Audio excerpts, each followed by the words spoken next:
एक संत ने बात से कहा कि तू उड़ती तो बहुत ऊंचा है, लेकिन तेरे में ये 3 कमियां है। पहली, तू उड़ती भले ही आसमान में है लेकिन देखती हमेशा नीचे ही है। दूसरी, तू अपने छोटे छोटे बच्चों के आसपास से हरी घास हटाकर लकड़ियां छोड़ देती है, कितनी क्रूर माँ है तू। और तीसरी, तूफान आने पर तू छुपने की जगह अपनी शक्ति दिखाने के लिए तूफान के सामने चली जाती है, कितना घमंड भरा है तुझमें। इस पर बाज ने एक बहुत ही गहरा जवाब देते हुए कहा कि हे संत, मैं जमीन की तरफ खुद को ये याद दिलाने के लिए देखती हूँ कि चाहे कितनी भी ऊंची कामयाबी पालो, अगर जड़ें जमीन से नहीं जुड़ी है तो एक दिन उसका पतन निश्चित है। दूसरा, मैं अपने बच्चों के आसपास से मुलायम घास इसलिए हटा देती हूँ ताकि मेरे बच्चों को आराम की आदत ना लग जाए। अगर मेरे बच्चे उस मखमल में ही सोते रह गए तो कभी भी उड़ना नहीं सीख पाएंगे। और तीसरी आदत जिसे तुम घमंड समझ रहे हो, असलियत में आंधी आने पर मैं चुपती इसलिए नहीं हूँ क्योंकि मैं आंधी की उन तेज हवाओं का इस्तेमाल अपने पंखों को मजबूत करने के लिए करती हूँ, ताकि जिंदगी में कभी भी मुझे मुश्किलों से डरकर भागना ना पड़े।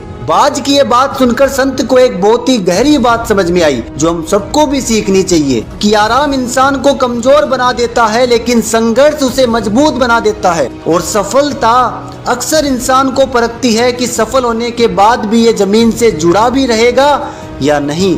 कमेंट करके बताना कि आपको कौन सी बात सही लगी।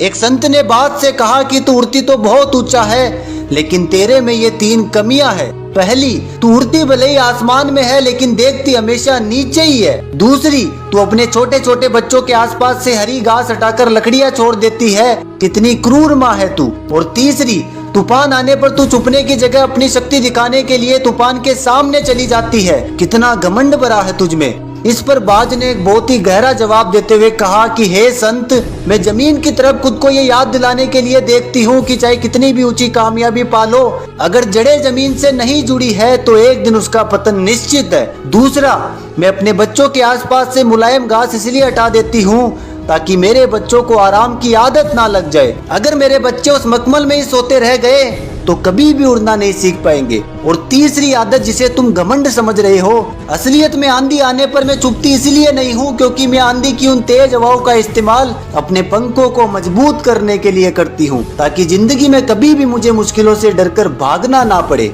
बाज की ये बात सुनकर संत को एक बहुत ही गहरी बात समझ में आई जो हम सबको भी सीखनी चाहिए कि आराम इंसान को कमजोर बना देता है लेकिन संघर्ष उसे मजबूत बना देता है। और सफलता अक्सर इंसान को परखती है कि सफल होने के बाद भी ये जमीन से जुड़ा भी रहेगा या नहीं। कमेंट करके बताना कि आपको कौन सी बात सही लगी।